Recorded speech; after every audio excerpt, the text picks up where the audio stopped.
শুভ দুপুর বন্ধুরা, সবার কি অবস্থা? আর এখন দুপুর হয়ে গেছে একটা। তো আমি এখন যাব ছেলের আধার কার্ড করাতে। অনেক দিন থেকেই ভাবছি ছেলের আধার কার্ডটা করাবো, তো সময় আর হয়ে উঠছিল না। তো আজকে একটু সময় পেয়েছি, তাই জন্য ছেলেকে নিয়ে আর বর্মশাইকে নিয়ে যাচ্ছি আধার কার্ড করাতে। তো দেখা যাক কতক্ষণ সময় লাগে, সময় তো একটু লাগেই, দেখা যাক কতক্ষণ সময় লাগে। তো এই জন্য ভাবলাম যে এখন তোমাদের সাথে একটু দুপুরের মেনুগুলো শেয়ার করে নিই, যে দুপুরে আমি আজকে কি কি রান্না করেছি সেটা তোমাদের সাথে একটু শেয়ার করে নেব। চলো তাহলে দেখে নেওয়া যাক আজকে দুপুরের মেনুতে কি কি রয়েছে। তো এখন তো আর খেয়ে বেরোনোর সময় নেই একেবারেই। সকালবেলা ব্রেকফাস্ট অনেকটা ভারী করে ফেলেছিলাম, ডাল পুরি করেছিলাম, তার সাথে ছিল আলু ভাজা। তো এই জন্য ভারী একটা ব্রেকফাস্ট করে নিয়েছি। তো আজকে বেরোনোরই প্ল্যান ছিল, তো জিজ্ঞেস করে এসেছিল ওনাদের অফিসে গিয়ে যে আজকে খোলা রয়েছে। তো দেখা যায় এইভাবে এখানকার প্রসেসে আধার কার্ড করা হয়। তো আমি তো অনেক দিন আগে করেছিলাম, ভুলে গেছি, তাও ছেলেকে দিয়ে একবার করাবো। তো দেখা যাক কতক্ষণ সময় নেয়। তো ওখান থেকে এসে তারপরে আমরা খাওয়া দাওয়া করব। চলো তোমাদের সাথে আজকে দুপুরের মেনুগুলো ঝটপট করে শেয়ার করে ফেলি।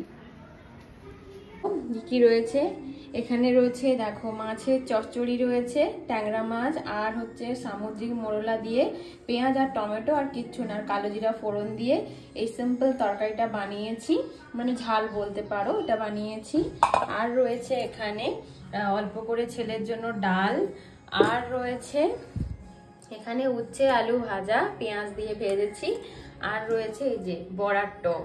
তো এই হচ্ছে আজকে দুপুরের মেনু, আর নিচে রয়েছে ভাত।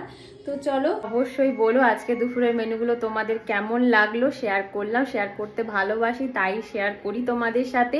তোমরা একটু রেসপন্স করো যে আজকে দুপুরের মেনুগুলো তোমাদের কেমন লাগছে, আর এর মধ্যে কোনটা তোমাদের ফেভারিট অবশ্যই কমেন্ট করে জানিও যে তোমাদের কোন খাবারটা এখানের মধ্যে সব থেকে ভালো লাগে। তো চলো আজ তাহলে এই পর্যন্ত, দেখা হবে কালকে দুপুরের মেনু নিয়ে। চলো টাটা, বাই বাই। এই দেখো ফাইনালি অনেক খোঁজাখুঁজি করে পেয়ে গেছি আধার কার্ডের অফিসটি। ওই যে ছোট্ট একটা গলির মতো অফিসটি। এবার এই এত লম্বা বড় একটা সিঁড়ি দিয়ে ওপরে যেতে হবে। এইচএসআর একেবারে রোডের সাইডেই রয়েছে অফিসটি।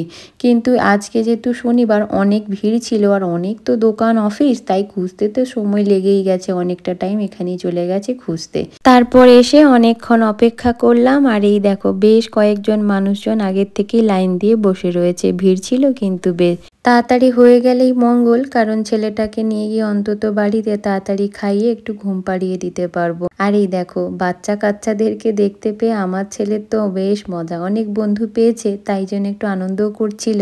আর সেই সুযোগে আমি একটু ভিডিও ক্লিপ নিয়ে নিলাম ওদের সাথে। ওর সমস্ত স্ক্যান কপি হয়ে গেছে, কিন্তু ওর হাতের কিন্তু ফিঙ্গারপ্রিন্টটা দেখলাম নিল না, শুধু মুখে স্ক্যানটাই নিয়েছে। তো ওর বাবার ফিঙ্গারপ্রিন্ট নিল, এটা দেখলাম বাচ্চাদের ক্ষেত্রে হয়। তো যাই হোক তাড়াতাড়ি বেশ হয়েও গেল, মানে 1 ঘন্টার মধ্যে সবকিছু হয়ে গেছে। এবারে অপেক্ষায় থাকবো কবে আধার কার্ডটা বাড়িতে এসে পৌঁছায় বাই পোস্টের মাধ্যমে, ওটাতেই অপেক্ষায় থাকতে হবে এখন। যাই হোক তো বাড়ি ফিরে এই দেখো সবাই খেতে বসে পড়েছি, খুব খিদে পেয়ে গেছে, আর ছেলেকেও খাওয়ানোর সময় হয়ে গেছে। আর দেখতে দেখতে কিন্তু 2:30 বেজে গেছে। তো এবারে খেতে বসতেই হবে। আর ভাত দেখছি বেশ ভালোই ঠান্ডা হয়ে গেছে, আবার ফের গরম করলাম, দিয়ে বসলাম খেতে। তো এই দেখো যা যা রান্না করছি তোমাদের সাথে তো সেটা আগেই শেয়ার করেছি, দেখানোর মতো আর কিছু নেই। এবার আনন্দ করে তৃপ্তি ভরে শুধু খাওয়ার পালা, আর ছেলেকে টুকটুক করে খাওয়াচ্ছি আর নিজেও খাচ্ছি, কারণ ওর পেছনে আলাদা করে আর খাওয়ানোর দেওয়ার সময়ও আমার কাছে নেই, একসাথেই খেয়ে নিতে হবে। তো যাই হোক চলো এবারে ঝটপট করে খাওয়া দাওয়া করে নিই, তারপরে দেখা হবে নেক্সট আরেকটি নতুন ব্লগে। আর আমার এই ব্লগটা তোমাদের কেমন লাগলো অবশ্যই কমেন্ট করে জানিও। আর প্রত্যেকটা রান্না কিন্তু ভীষণই সুস্বাদু হয়েছে, একদম সিম্পল। আর সব থেকে বড় ব্যাপার কি জানো, রোদ থেকে ঘুরে এসেছি তো বড়ার টকটা দারুণ ছিল। Tata, bye bye.